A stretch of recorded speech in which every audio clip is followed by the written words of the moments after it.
Bonjour à tous, bonjour à toutes. Je m'appelle Thomas Ondoa, pasteur à l'église missionnaire évangélique de Genève. Que le Seigneur vous bénisse et que sa grâce repose sur chacun de vous. Aujourd'hui, je viens avec une nouvelle exhortation sur l'importance de se préparer. De se préparer lorsque nous avons reçu une parole de la part de Dieu, une promesse de la part de Dieu, peut-être même une conviction que Dieu veut faire quelque chose dans nos vies. La prochaine étape, après avoir reçu cette promesse, cette parole, c'est de se préparer. Je me rappelle lorsque Dieu m'a appelé au ministère pastoral, lorsqu'il m'a parlé clairement que c'est ce qu'il m'appelait à faire, j'ai pensé que je devais commencer tout de suite à fonctionner comme un pasteur, avoir les mêmes gestes, la même parole, à faire le pasteur.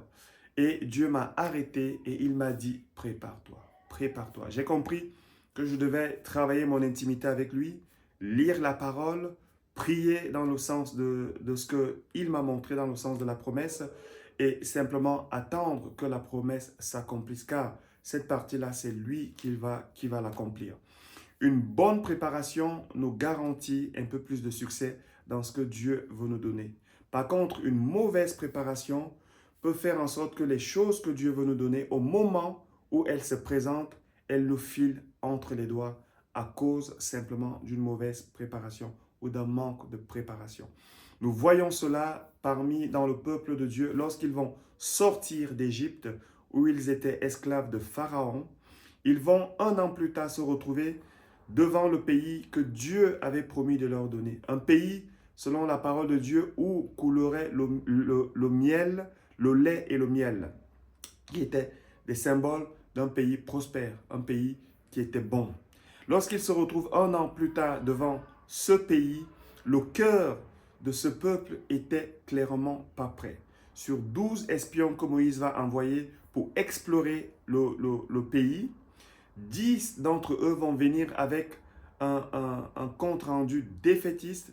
Ils vont voir des géants et un pays même qui mange ses habitants, tandis que Josué et Caleb vont voir effectivement un pays où coule le lait et le miel que Dieu peut leur donner. Et à cause de ce manque de préparation, ils vont retourner dans le désert, errer pendant 40 ans. Pendant 40 ans, c'est trop long. Un manque de préparation peut être dangereux parce que les choses peuvent nous filer entre les doigts. Dieu lui-même, lorsqu'il veut accomplir quelque chose, lorsqu'il veut accomplir, avoir le succès dans ce qu'il veut accomplir, il se prépare. Lorsqu'il a créé l'homme, il s'est préparé, il s'est concerté. Faisons l'homme à notre image pour qu'il domine sur la terre, sur les poissons, sur les animaux. C'était une préparation.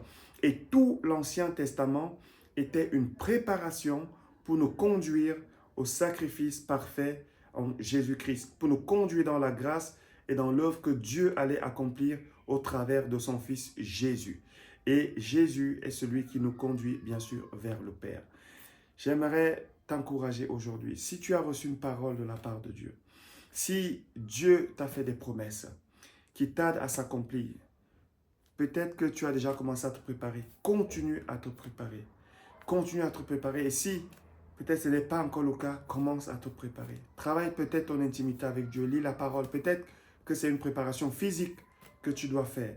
C'est peut-être dans un autre domaine que le Seigneur lui-même te parle, qui t'ouvre les yeux, qui nous ouvre les yeux et qui nous permet de nous préparer afin que lorsque la promesse va se présenter, que nous puissions non seulement entrer dans cette promesse, mais aussi la garder.